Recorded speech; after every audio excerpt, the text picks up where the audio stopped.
Marwahi seat पर घमासान जारी है। सवाल इस बात का है कि लगातार 5 बार कब्जा जमाने वाली इस सीट पर जोगी कांग्रेस क्या इस सीट को गंवा देगी? क्या दूसरे स्थान पर रहने वाली बीजेपी इस सीट पर इस बार काबिज हो पाएगी? बीजेपी की लगातार कसमकस जारी है। डॉक्टर गंभीर सिंह को प्रत्याशी बनाया गया है और लगातार खुद बीजेपी के राष्ट्रीय उपाध्यक्ष भी दावा कर रहे हैं कि उनकी मिलनसार प्रवृत्ति, उनका सामाजिक सरोकार कहीं न कहीं जीत की ओर ले जाएगा।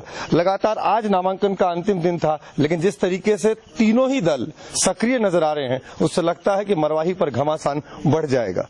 गंभीर जी कह रहे हैं कि गंभीर के सहारे इस बार जो गंभीर वाली सीट है, इसकी नैया पार लग जाएगी। आप भी गंभीरता के साथ मैदान में नजर आ रहे हैं।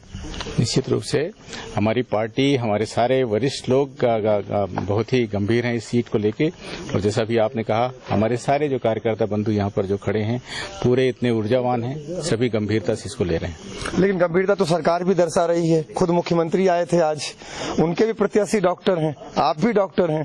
कहते हैं कि 2 डॉक्टर इस बार एक वकील की जो पार्टी है उसके सहारे बाहर निकालेंगे इस मरवाही को, लेकिन उसमें कह रहे हैं, आपकी पार्टी के लोग कहते हैं कि आप इस डॉक्टर की जो दावेदारी है वो भारी है, क्योंकि डॉक्टर जो है डीन भी रहा है।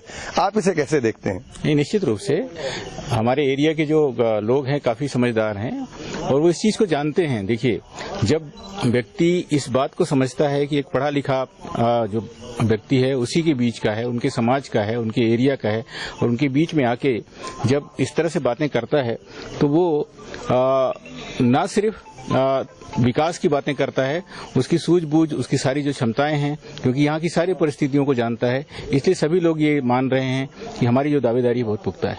किन तरीकों से आप देखते हैं? क्योंकि लगातार आप इस सीट को पुराने समय का भी इतिहास देखें तो 2 बार इस सीट को जीता गया था। उसमें से भी एक बार वो अपनी पार्टी छोड़कर आए थे, तब बीजेपी के हाथ ये सीट लगी थी, और उसके बाद ये सीट दूसरी बार एक बार और लगा, लेकिन उसके बाद से लगातार राज्य बना तो ये सीट लगातार हाथ से फिसलता रहा। अब तो चुनाव के मैदान में 3 लोग हैं और ये दूसरा मौका है। इससे पिछले मौके पर भी आप तीनों ही दावेदारी पेश कर रहे थे, हालांकि उस वक्त आप प्रत्याशी नहीं थे। इस बार गंभीरता दिख रही है।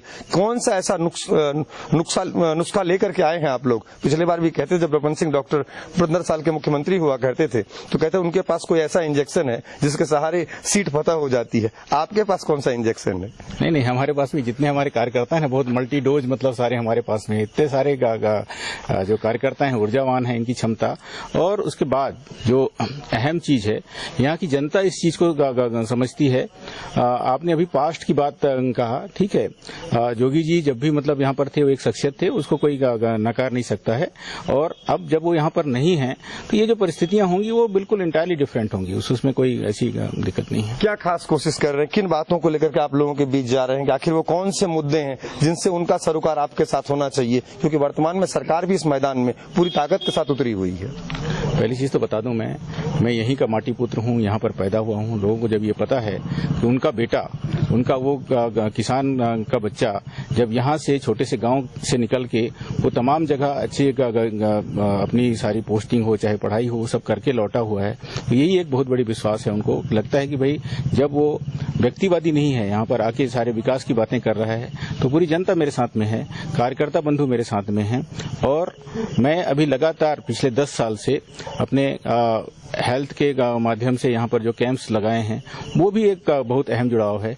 तमाम पूरे एरिया में मेरे सारे रिश्तेदार बैठे हुए हैं और ये उन्हीं का आशीर्वाद का नतीजा है कि मैं आज यहाँ पर खड़ा हूँ। आपका नाम डिक्लेयर होने के बाद आपके कई साथी जो उस पद के दावेदारी कर रहे थे वो साथ छोड़कर चले गए, उसका कुछ प्रभाव पड़ेगा लगता है चुनाव प्रचार में? नहीं पड़ेगा, नहीं कोई प्रभाव नहीं पड़ेगा। देखिए, उनका व्यक्तिगत डिसीजन है, उनका व्यक्तिगत डिसीजन है ना, उससे पार्टी को कुछ फर्क नहीं पड़ता। हमारी जो पार्टी इतनी बड़ी पार्टी है, इतना बड़ा भारतीय जनता पार्टी परिवार है, कुछ नहीं फर्क पड़ता।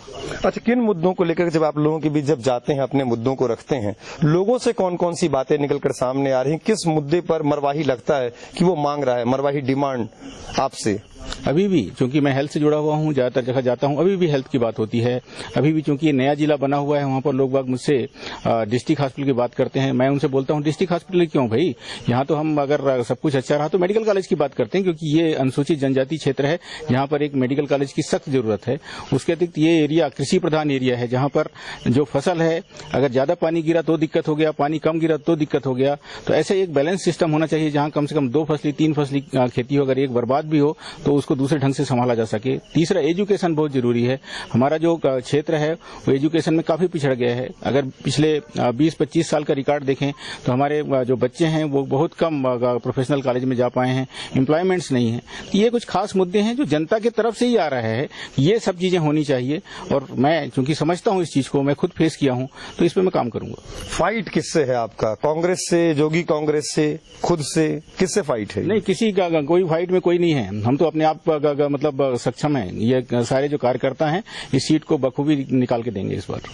बीजेपी को उम्मीद है, खुद गंभीर सिंह जी को उम्मीद है कि चुनाव पूरी गंभीरता के साथ लड़ा जा रहा है और वाकई जिस सीट को पाने में कई साल गुजर गए वो सीट लगता है इस बार उनकी झोली में गिरेगा, ऐसा उनको उम्मीद है। लेकिन मामला त्रिकोणीय है क्योंकि खुद बीजेपी के राष्ट्रीय उपाध्यक्ष भी स्वीकार कर चुके हैं कि यहाँ पर त्रिकोणीय संघर्ष तो है, लेकिन जो मजबूती के साथ इस मैदान में रहेगा और मरवाही जिसे अपना दिल देगी उस पर फैसला जरूर 10 नवंबर को सबके सामने खुल जाएगा। अभिषेक झा, पंजाब केसरी, छत्तीसगढ़, मरवाही।